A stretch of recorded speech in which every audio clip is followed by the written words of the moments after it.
Sa kabilang bahagi naman sa kanan, ang philosophical evidence ay isa po itong conceptual.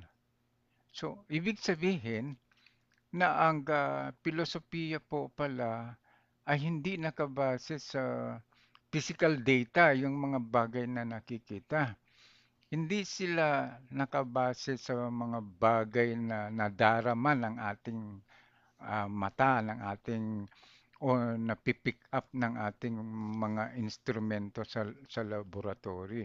Hindi po yan ang evidence na tinutukoy ng philosophy. So, kung hindi po yan ang evidence na tinutukoy ng philosophy, ito po ay isang conceptual. Ibig sabihin, yung mga konsepto o yung